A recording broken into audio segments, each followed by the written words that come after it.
Apreciados amigos, es cierto que la vida a veces nos reserva sorpresas desagradables y difíciles de sobrellevar, pero hay un mundo de diferencia entre enfrentarlas con desánimo o con esperanza, con una actitud derrotista o con el firme propósito de enfrentarlas y superarlas.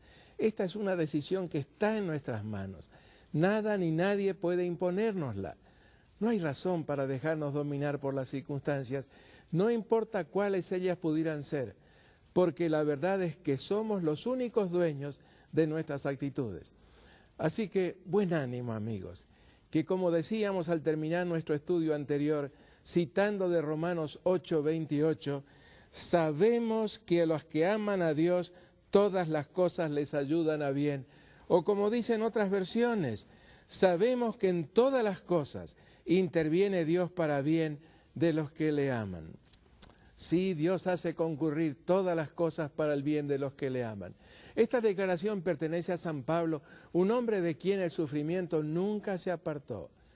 5 años después, y desde la cárcel de Roma, escribió a los filipenses: regocijaos en el Señor siempre. Otra vez digo, regocijaos. Alguien que también conoció el sufrimiento muy de cerca, escribió estas palabras que encontramos en El Camino a Cristo, la página 100. Presentad a Dios vuestras necesidades, vuestro gozo, vuestras tristezas, vuestros cuidados y temores. No podéis agobiarlo ni cansarlo, porque el que sabe cuántos cabellos hay en vuestra cabeza no es indiferente a las necesidades de sus hijos. Su corazón amoroso se conmueve por vuestras tristezas. Llevadle todo lo que confunda vuestra mente. Nada es demasiado grande para el que sostiene los mundos y gobierna todos los asuntos del universo. Y nada que concierne a nuestra paz es demasiado pequeño como para que pase inadvertido para Él. No hay en vuestra experiencia ningún pasaje tan oscuro que Él no pueda leer, ni perplejidad demasiado difícil que no la aclare. Ninguna calamidad puede sobrevenir al más pequeño de sus hijos, ninguna ansiedad puede atormentar al alma, ningún gozo alegrar al corazón, ninguna oración sincera escaparse de los labios que pasen inadvertidos para nuestro Padre Celestial o que no tome en ellos un interés inmediato. Hermosas palabras.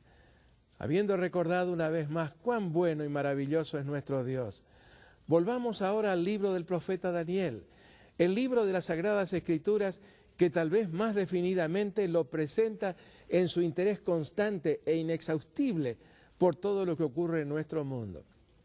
Escrito en el siglo VI a.C., contiene vivencias y promesas realmente sublimes, como hemos podido comprobarlo en nuestras reflexiones previas.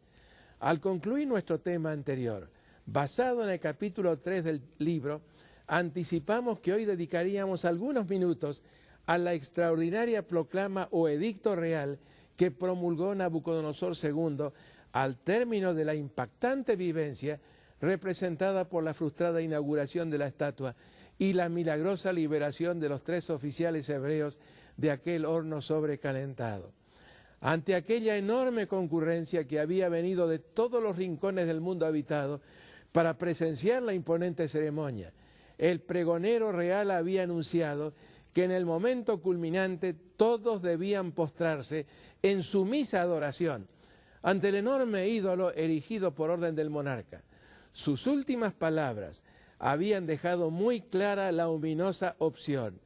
Y la leemos en Daniel, el capítulo 3, el versículo 6. Y cualquiera que no se postre y adore, inmediatamente será echado dentro de un horno de fuego ardiendo. No se trataba de palabras solamente. El edicto real significaba exactamente lo que decía. Mis amigos, Nabucodonosor II se equivocó y muy seriamente en el ejercicio de su poder.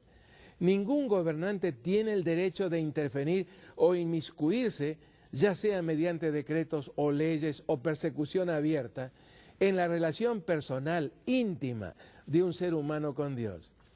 Es que no se puede imponer la religión por decreto. Y toda vez que un gobernante lo olvida, el resultado es siempre intolerancia y persecución, contra quienes no sienten como correcto lo que trata de imponérseles en nombre de la religión.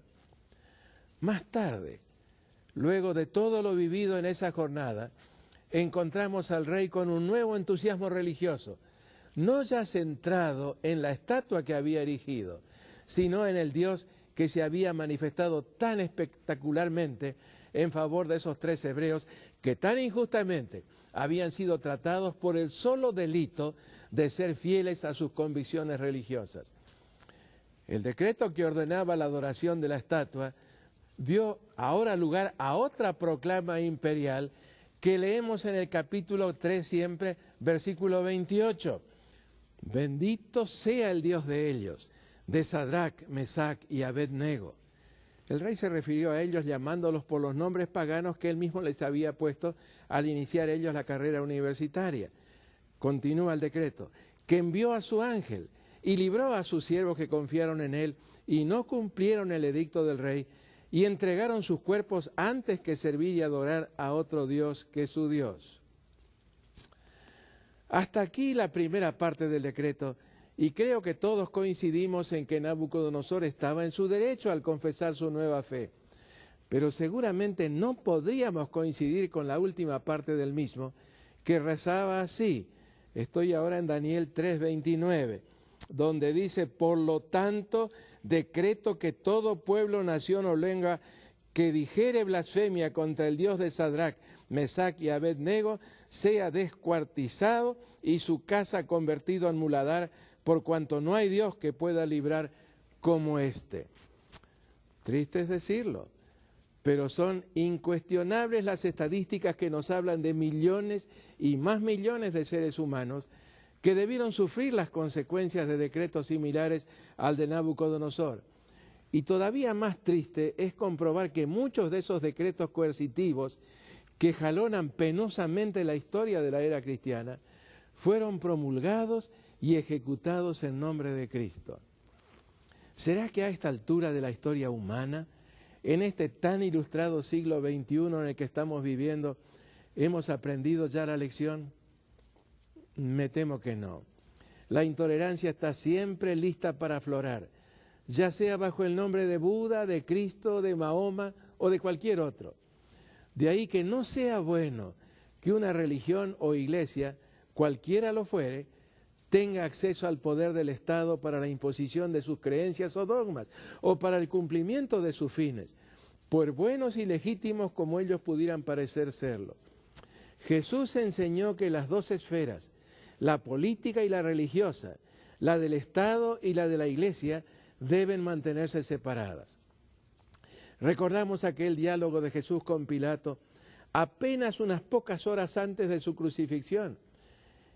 Allí frente a sí, Jesús tenía representado en la persona de Pilato todo el poderío del Imperio Romano.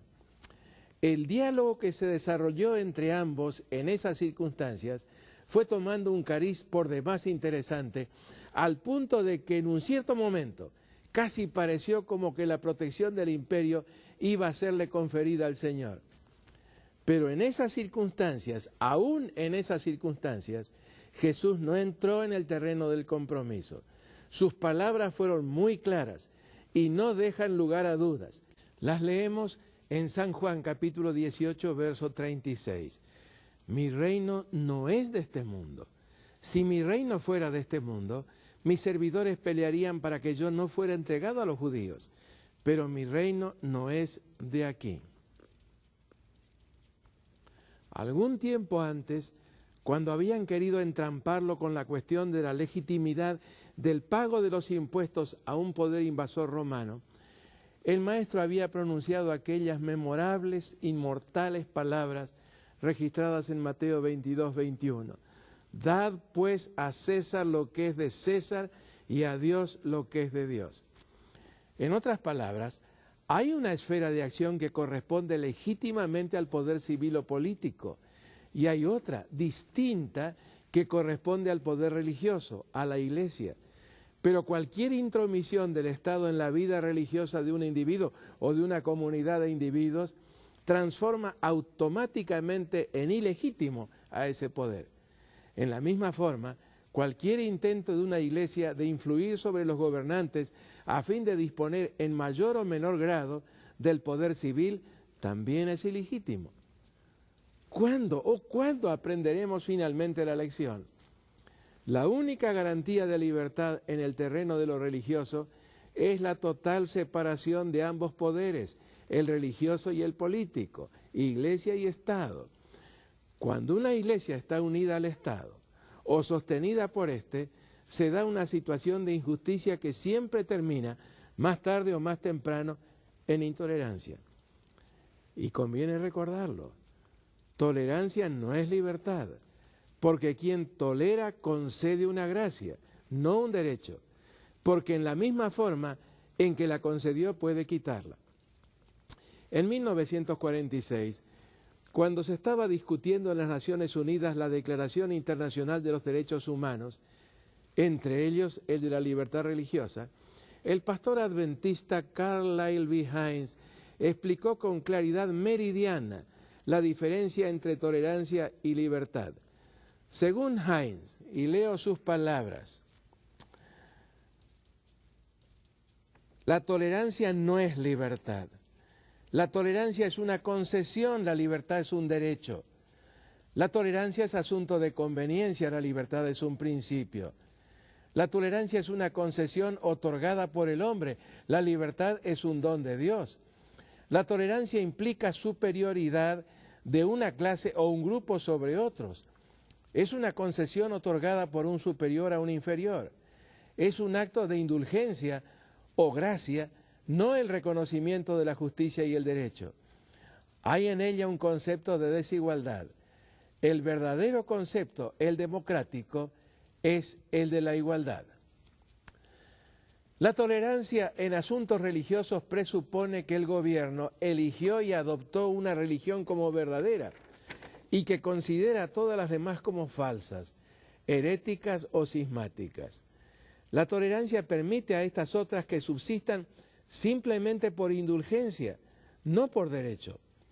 La tolerancia implica pretender el derecho de prohibir, desterrar, refrenar, en fin, de ser intolerantes. El poder de conceder algo entraña el poder de revocarlo.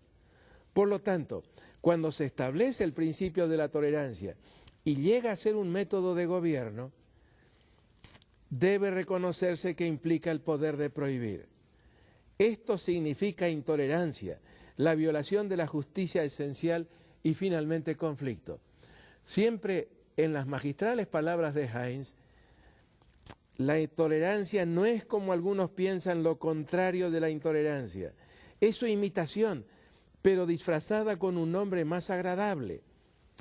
Ambas son despóticas. La intolerancia asume el derecho de privar de la libertad de conciencia. La tolerancia asume el derecho de conceder esa libertad. La tolerancia es completamente inconsecuente con el concepto democrático de la igualdad y con la libertad plena y perfecta. No es un reconocimiento justo y honorable de los derechos. Ningún hombre convencido de que su religión es verdadera y de su inherente derecho a creerla, practicarla y propagarla, pedirá que estas prerrogativas que Dios le ha dado sean meramente toleradas. Reclama como un derecho la libertad de adorar como Él quiere. Esto en Signs of the Times, noviembre 26 de 1946. Sí, mis amigos, la religión está más allá de toda y cualquier regulación por decretos. La relación de un individuo con su Dios está más allá de la injerencia de cualquier gobernante, de cualquier autoridad humana. Y de paso, esto también conviene recordarlo. La unión de una iglesia, cualquier iglesia, con el Estado nunca promueve los mejores intereses de esa iglesia. Al saberla bajo la protección del Estado, financiada por el Estado, sus feligreses sienten que no tienen una responsabilidad directa en sostenerla y apoyarla. Y eso siempre la afecta seriamente en su misión. No es, por otro lado, una gran injusticia que todos los habitantes de un país, sin consideración alguna de su filiación religiosa o su falta de ella, deban contribuir con sus impuestos al sostén de un culto que no es el propio. ¿Es una situación tal propia de la igualdad de todos los habitantes en un país que se precie de democrático? Permítanme ejemplificarlo con tan solo un ejemplo ilustrativo de lo que ocurre en tantos otros países cristianos. La Ley Orgánica de Libertad Religiosa fue promulgada en España en el año 1980. Todas las religiones, iglesias y confesiones religiosas fueron declaradas en pie de igualdad, con la garantía de que habrían de ser tratadas sin discriminaciones por los poderes públicos, ya que el Estado habría de ser neutral. Un excelente documento legislativo, verdadero modelo de respeto a la libertad religiosa.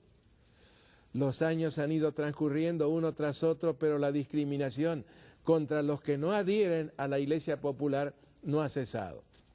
Según información publicada recientemente por un respetado español, anualmente el gobierno destina para las distintas actividades de la Iglesia mayoritaria, una cifra realmente astronómica, equivalente a 41.000 millones de dólares. ¿Cuánto reciben las otras religiones e iglesias? Según la misma fuente periodística, absolutamente nada, a pesar de que la ley orgánica establece que habrían de recibir subvenciones proporcionales. Lo mismo se aplica al acceso a los medios de comunicación de titularidad oficial, vedado a toda religión o iglesia distintos de la popular. Dionisio Llamazares, profesor de Derecho Eclesiástico del Estado en la Universidad Complutense de Madrid y fundador con otros profesores de Derecho de la Asociación Derecho, Laicidad y Libertades, en palabras que trascienden en mucho el contexto hispano, declaró hace algún tiempo estas palabras: mientras el Estado no sea neutral, la libertad estará siempre amenazada. Volviendo ahora a nuestra historia, lo actuado por Nabucodonosor II en esos dos decretos no fue otra cosa que un reflejo del espíritu de Babilonia. De ahí que en las páginas del Apocalipsis, escrito en un tiempo cuando la antigua Babilonia yacía totalmente en ruinas, se anticipara acerca de un espíritu semejante que habría de surgir en el seno mismo de la Iglesia cristiana. A esa alianza entre el poder religioso y el político, Iglesia y Estado, tan contraria a las enseñanzas de Cristo, el Apocalipsis le aplica el nombre de Babilonia. ¿Por qué? Porque fue en la antigua Babilonia y muchos siglos antes de Nabucodonosor, donde algún tiempo después del diluvio universal se hizo uno de los primeros ensayos en el área de la unión de los poderes político y religioso. Los sucesores de Nimrod, el fundador de Babilonia, volcaron todo el poder del Estado en el establecimiento de una nueva religión, representada por una torre, la Torre de Babel, la que en la ingenuidad de sus constructores habría de protegerlos de cualquier nuevo intento divino de castigarlos por su rebelión. Desde aquellos lejanos tiempos, el espíritu de Babilonia, el principio del dragón, también referido como el principio de la bestia, vez tras vez ha pugnado por manifestarse en la humanidad.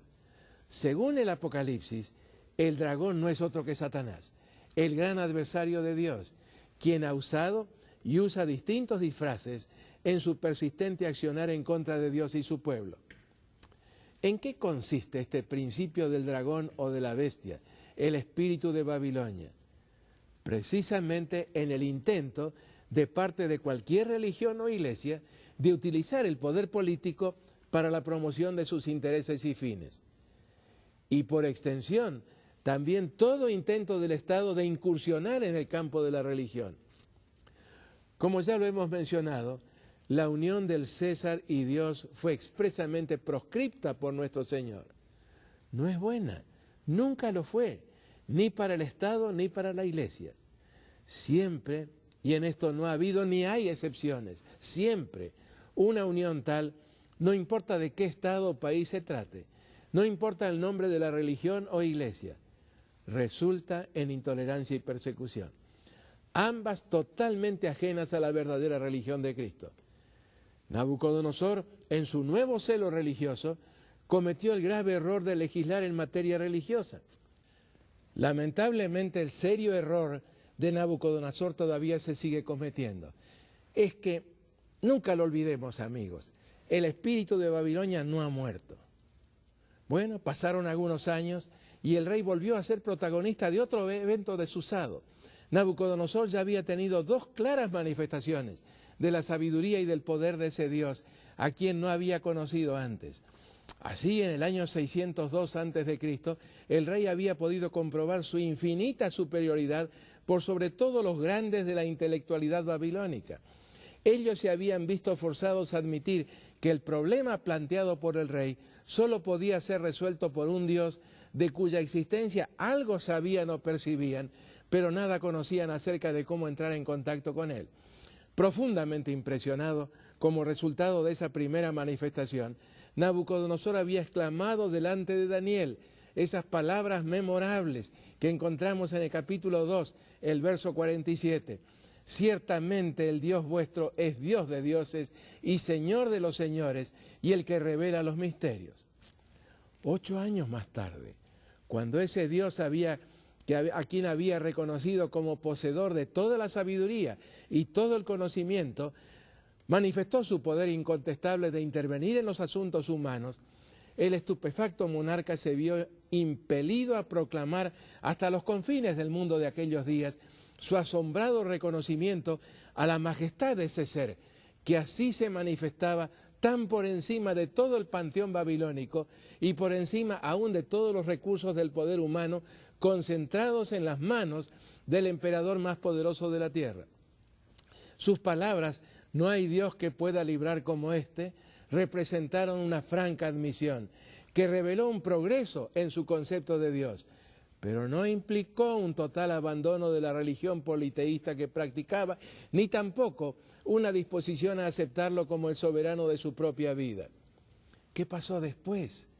El transcurso de los años fue haciendo su efecto, y lo ocurrido en ocasión de aquel fallido intento de inaugurar el monumento que habría de proclamar la perpetua permanencia de Babilonia, pasó al olvido.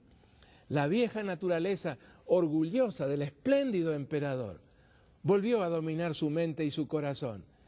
Sus brillantes campañas contra Tiro y Egipto le dieron más poder que nunca antes, y en los intervalos de paz entre sus guerras planeó y realizó obras edilicias que embellecieron y fortificaron enormemente a su capital, al punto de que no hallaba comparación digna en ninguna otra ciudad de la tierra. ¿Quién no ha oído hablar alguna vez, por mencionar tan solo un ejemplo, acerca de los famosos jardines colgantes de Babilonia, una de las 7 maravillas del mundo antiguo, como se acostumbra a denominarlos? Diversos documentos los describen como un gigantesco edificio de techo abovedado, sobre el cual el rey había hecho plantar un artístico jardín irrigado mediante un ingenioso sistema de tuberías de cerámica.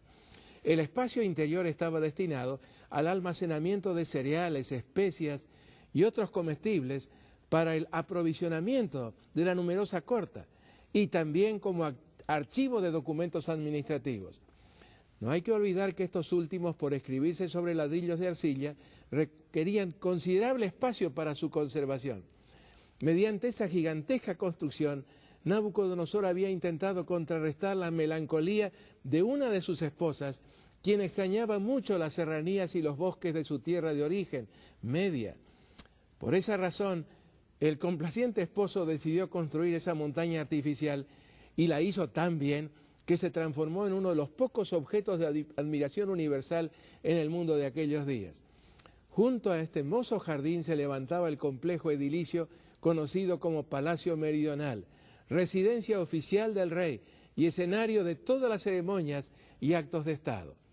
En el mismo centro de esas imponentes construcciones se erguía la sala del trono, cuyas dimensiones, que si no fuera por las comprobaciones aportadas por la arqueología, resultarían difíciles de aceptar. 54 metros de longitud, 17 de anchura y con un techo que se elevaba a 20 metros de altura.